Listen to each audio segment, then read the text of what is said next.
Bukhara dan Samarkand, permata peradaban Islam di Uzbekistan. Assalamualaikum, Sobat Ataris. Kali ini kita akan menjelajahi dua kota legendaris di Uzbekistan, yaitu Bukhara dan Samarkand. Dua kota ini bukan hanya indah, tetapi juga menjadi saksi kejayaan Islam dalam ilmu pengetahuan, seni, dan budaya. Bersiaplah untuk perjalanan penuh sejarah dan keajaiban.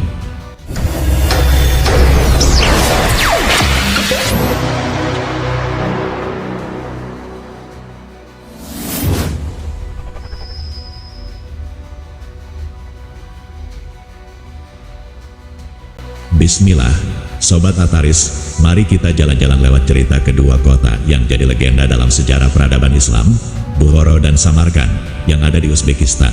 Jadi, bayangkan kita sedang menyusuri gurun Asia Tengah, mengikuti jejak para pedagang jalur sutra yang dulu membawa sutra, rempah, dan cerita-cerita keajaiban dari timur ke barat. Dua kota ini adalah bintang terang di sepanjang jalur itu. Pertama, kita mendarat di Bukhara. Kota ini letaknya ada di bagian barat Uzbekistan. Kalau kamu cek peta, Bukhara ini seperti oasis di tengah daratan luas Asia Tengah. Nggak heran, banyak yang bilang Bukhara itu mutiara di padang pasir. Dari abad ke-9 hingga 13 Masehi, Bukhara menjadi pusat ilmu pengetahuan, budaya, dan agama di wilayah ini. Disinilah Imam Al-Bukhari lahir.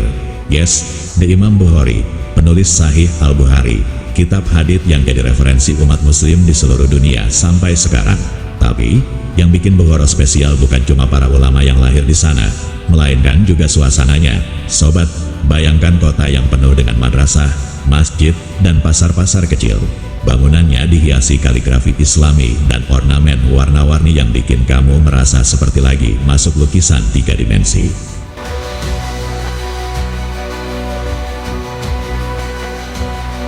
Oh ya, ada cerita menarik soal menara kalian di Bukhara yang dibangun sekitar tahun 1127 Masehi.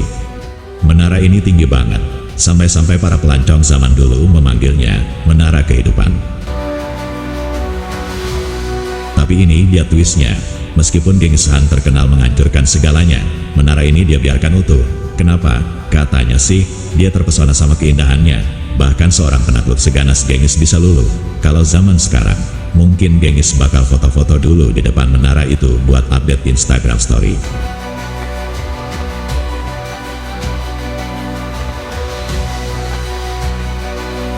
Sekarang, kita ke Samarkand.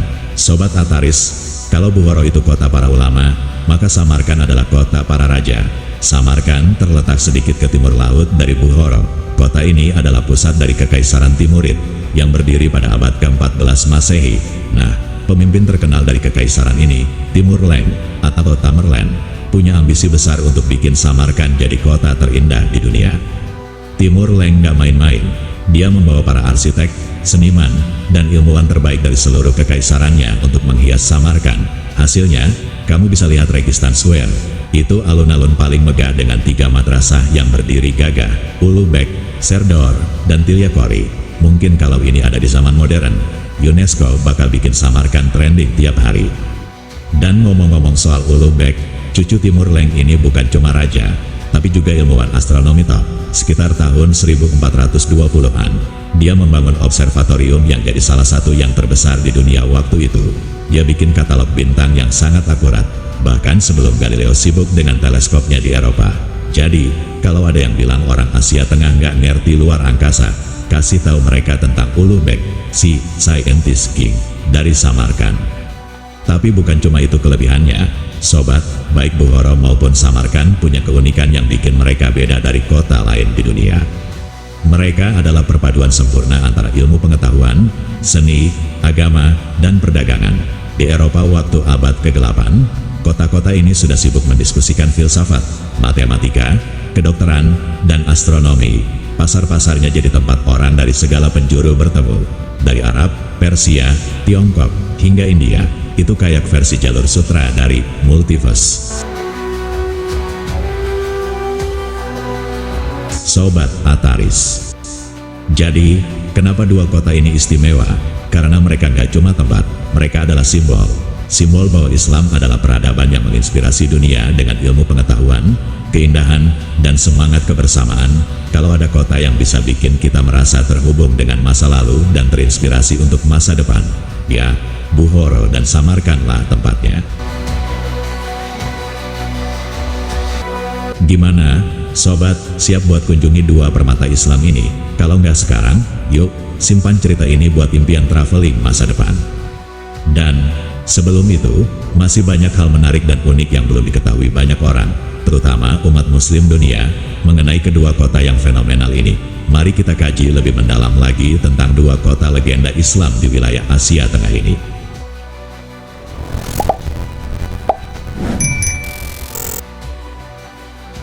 Bukhara, kota para ulama dan cahaya ilmu, pusat ilmu pengetahuan. Bukhara dikenal sebagai salah satu pusat pendidikan Islam paling penting di dunia. Kota ini adalah tempat lahir dan berkembangnya ulama-ulama besar seperti Imam Bukhari, pengumpul hadits yang paling terpercaya dalam Islam. Karya beliau, Sahih Al-Bukhari, menjadi referensi utama umat muslim hingga kini.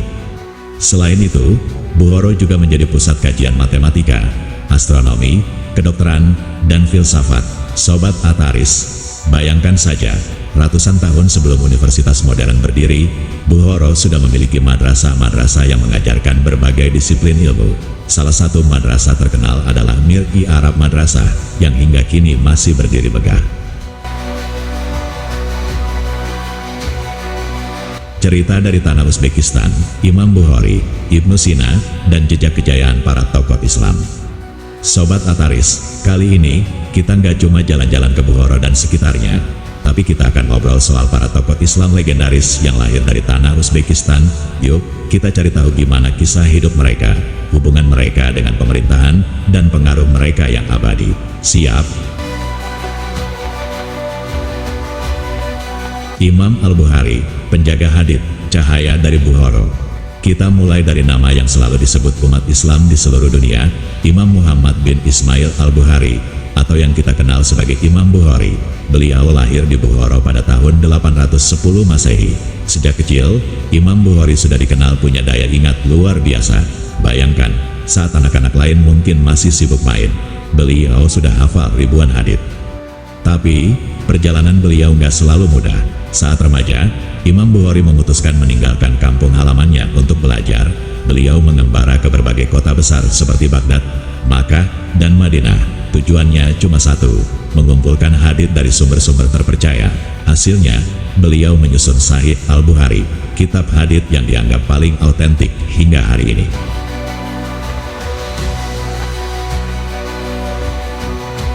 Nah, gimana hubungannya dengan pemerintahan? Di akhir hidupnya, Imam Bukhari menghadapi konflik dengan penguasa setempat. Beliau menolak memberikan fatwa atas perintah politik karena tidak ingin ilmunya dimanfaatkan untuk kepentingan pribadi. Meski begitu, beliau tetap dihormati sebagai ulama yang teguh menjaga kebenaran.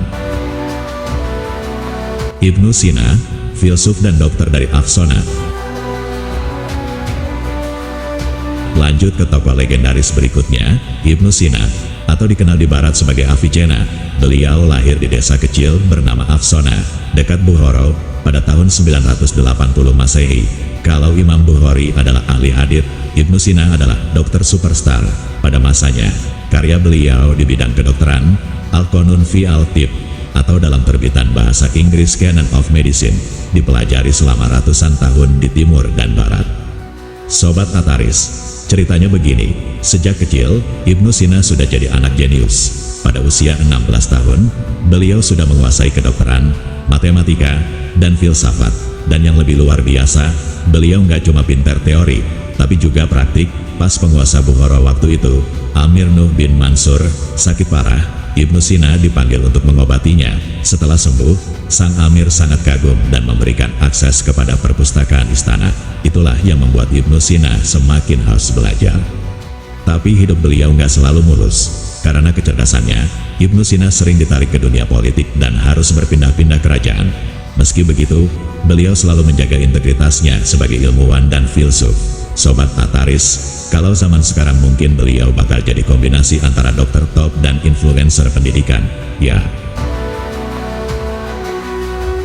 Al-Biruni, ahli astronomi dan geograf. Tokoh lain yang gak kalah keren adalah Abu Rayhan Al-Biruni, seorang ilmuwan serba bisa yang hidup sekitar tahun 973 Masehi. Beliau berasal dari Khwarezm, wilayah yang sekarang menjadi bagian Uzbekistan. Al-Biruni dikenal sebagai ahli astronomi, matematika, dan geografi. Beliau bahkan menghitung diameter bumi dengan akurasi luar biasa, jauh sebelum teknologi modern. Yang bikin menarik, Al-Biruni punya hubungan baik dengan para penguasa. Beliau sering diundang ke istana untuk memberikan nasihat ilmiah. Tapi Sobat Ataris, Al-Biruni nggak pernah sombong. Meski dekat dengan penguasa, beliau tetap rendah hati dan fokus pada penelitian. Kalau zaman sekarang, mungkin Al-Biruni bakal sering tampil di TED Talks. Nasiruddin Tusi, sang ahli observatorium. Meskipun bukan asli Uzbekistan, Nasiruddin Tusi, seorang astronom terkenal, juga terhubung dengan wilayah ini. Pada abad ke-13, beliau berkontribusi besar dalam pembangunan observatorium di Maraga. Sobat, observatorium ini menjadi pusat penelitian astronomi terbesar di dunia Islam waktu itu. Pengaruh mereka dan pengikutnya. Sobat Ataris, semua tokoh ini punya satu kesamaan, mereka nggak pernah berhenti belajar dan mengajarkan. Para murid mereka berasal dari berbagai penjuru dunia, membawa ilmu dan menyebarkannya ke tempat lain. Hubungan mereka dengan pemerintahan kadang harmonis, kadang penuh tantangan. Tapi satu hal yang pasti, mereka selalu menjunjung tinggi kebenaran dan keadilan. Hingga kini, karya-karya mereka terus dipelajari. Sahih Al-Bukhari, Canon of Medicine, dan catatan astronomi Al-Biruni adalah bukti nyata bahwa ilmu pengetahuan Islam adalah warisan dunia. Sobat Ataris, para tokoh ini mengajarkan kita bahwa ilmu dan iman harus berjalan beriringan. Dari Uzbekistan yang penuh sejarah ini, kita belajar untuk terus mencari kebenaran, menjaga integritas, dan berbagi manfaat. Jadi, kapan giliran kita untuk menulis sejarah kita sendiri? Kita kembali ke Bukhara. Bukhara juga dijuluki Museum Kota, karena hampir setiap sudutnya penuh dengan bangunan bersejarah. Salah satu yang paling ikonik adalah Menara Kalyan, menara masjid yang menjulang setinggi 45 meter. Menara ini bukan hanya tempat panggilan sholat, tetapi juga menjadi simbol peradaban Islam di Asia Tengah. Sobat Ataris, tahu nggak, pada zaman dahulu, menara ini begitu terkenal sehingga disebut oleh para pelancong sebagai Menara Kehidupan. Bahkan, Genghis Khan, yang terkenal menghancurkan banyak kota, memilih untuk tidak merusak Menara Kalyan karena terpesona oleh keindahannya. Lanjut kita bahas lebih mendalam lagi tentang kota Samarkand. Samarkand, kota kejayaan dinasti Timurid. Sobat Ataris, kali ini, kita akan ngobrol tentang Samarkand, kota yang gak cuma jadi ikon jalur sutra, tapi juga simbol dari kejayaan dinasti Timurid. Jadi, bayangkan kita sedang berjalan di bawah langit biru Uzbekistan, melintasi jalan-jalan penuh mosaik dan kubah berkilauan, kembali ke masa ketika Samarkand adalah pusat dunia. Siap? Yuk, kita mulai. Samarkand, yang berdiri megah di Asia Tengah, adalah salah satu kota tertua di dunia. Kalau kita telusuri sejarahnya, kota ini sudah ada sejak abad ke-6 sebelum Masehi. Awalnya, Samarkand adalah bagian dari Kekaisaran Achaemenid Persia. Tapi cerita besar Samarkand dimulai ketika Alexander Agung, ya, The Alexander the Great, menaklukkan kota ini pada tahun 329 sebelum Masehi. Katanya, bahkan Alexander terpesona dengan keindahan dan kemakmuran Samarkand. Namun, puncak kejayaan Samarkand datang jauh setelah itu. Tepatnya pada abad ke-14 Masehi, saat kota ini menjadi ibu kota dinasti Timurid. Tokoh utamanya, tentu saja, Timur Lenk atau Tamerlane, seorang penakluk besar yang menjadikan Samarkand pusat kekuasaannya. Kejayaan di era Timur Lenk. Sobat Ataris, Timur Lenk bukan hanya seorang penakluk, tapi juga seorang visioner. Setelah mendirikan dinasti Timurid pada tahun 1370-an, beliau memilih Samarkand sebagai ibu kota. Kenapa? Karena beliau ingin kota ini menjadi simbol kejayaan Islam dan pusat kebudayaan dunia. Timur Lenk pernah berkata, jika ada surga di bumi, maka surga itu harus berada di Samarkand. Nah, apa yang beliau lakukan? Beliau membangun Samarkand seperti seorang seniman besar yang melukis kanvas raksasa. Di bawah perintahnya, para arsitek dan seniman terbaik dari Persia, India, dan bahkan Tiongkok dikumpulkan untuk menghias kota ini. Hasilnya adalah mahakarya seperti Registan Square, Masjid Bibi Hanim, dan makam mewah Gur-e Amir. Sobat, Registan itu adalah jantung Samarkand. Di sana ada 3 madrasah megah, Ulu Beg, Serdor, dan Tilyakori. Madrasah ini bukan cuma tempat belajar agama, tapi juga sains, matematika, dan filsafat. Kalau zaman sekarang, Registan itu kayak Harvard, MIT, dan Oxford digabung jadi satu, tapi dengan desain arsitektur yang bikin mata melek terus. Ulu Beg, raja yang juga astronom. Ngomong-ngomong soal madrasah, salah satu pendiri madrasah Ulu Beg adalah cucu Timur Leng, yaitu Ulu Beg. Sobat Ataris, Ulu Beg ini adalah perpaduan unik antara raja dan ilmuwan. Beliau nggak cuma menguasai kerajaan, tapi juga astronomi. Pada awal abad ke-15 Masehi, Ulu Beg membangun observatorium yang luar biasa. Di observatorium ini, beliau menyusun katalog bintang yang begitu akurat, bahkan jauh melampaui teknologi Eropa saat itu. Sobat, bisa dibayangkan nggak? Di era ketika teleskop belum ditemukan, beliau sudah menghitung posisi bintang dengan presisi yang bikin ilmuwan modern kagum.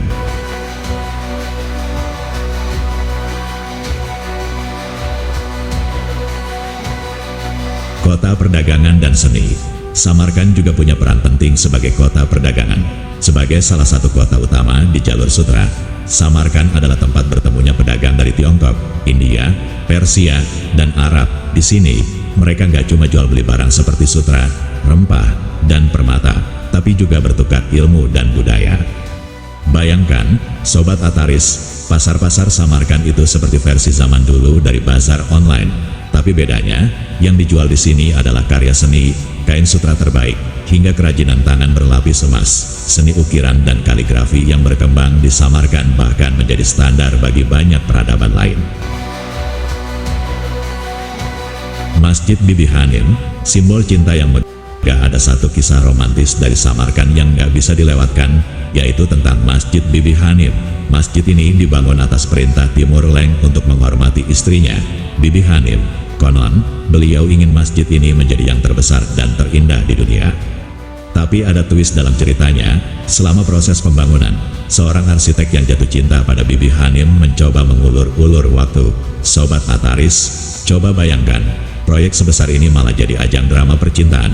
Meski begitu, masjid ini tetap berdiri megah dan menjadi salah satu landmark Samarkand yang paling ikonik.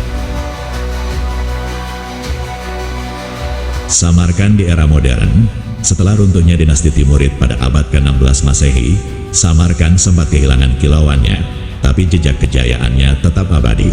Hingga saat ini, kota ini menjadi situs warisan dunia UNESCO dan tujuan wisata yang memikat jutaan orang setiap tahunnya. Sobat Ataris, Samarkand adalah bukti bahwa peradaban Islam pernah mencapai puncak kemegahan, di mana ilmu pengetahuan, seni, dan spiritualitas berjalan berdampingan. Dari Timur Leng hingga Ulu Beg, kota ini mengajarkan kita bahwa kejayaan bukan cuma soal kekuatan, tapi juga soal bagaimana kita membangun dunia yang lebih baik dengan ilmu dan seni. Jadi, kapan kita jalan-jalan ke Samarkand? Keindahan seni dan budaya. Salah satu ciri khas Bukhara dan Samarkand adalah kubah-kubah biru yang menghiasi masjid, madrasah, dan mausoleum. Kubah biru ini melambangkan langit dan keabadian, sesuai dengan pandangan Islam tentang kebesaran Allah. Salah satu yang paling indah adalah mausoleum Gur-e Amir di Samarkand, tempat peristirahatan terakhir Tamerlane. Kubahnya dihiasi dengan mozaik berwarna biru dan emas, menciptakan suasana yang megah sekaligus spiritual. Sastra dan musik tradisional. Kedua kota ini juga menjadi pusat perkembangan sastra dan musik Islam. Banyak penyair terkenal seperti Ali Shernafoy berasal dari wilayah ini. Musik tradisional seperti saz makam juga berkembang di sini, yang menggabungkan melodi Islami dengan elemen budaya lokal. Pesan dari Bukhara dan Samarkand. Sobat Ataris, Bukhara dan Samarkand mengajarkan kita bahwa Islam bukan hanya agama, tetapi juga peradaban. Dari ilmu pengetahuan hingga seni, dari perdagangan hingga arsitektur, kedua kota ini adalah bukti nyata bagaimana ajaran Islam membentuk dunia dengan keindahan dan kebijaksanaan. Jika Sobat Tataris punya kesempatan untuk mengunjungi Uzbekistan, jangan lupa masukkan Bukhara dan Samarkand ke dalam daftar perjalanan. Percayalah, berjalan di kota-kota ini akan membuat kita merasa lebih dekat dengan sejarah Islam dan keagungan peradabannya. Wassalamualaikum warahmatullahi wabarakatuh.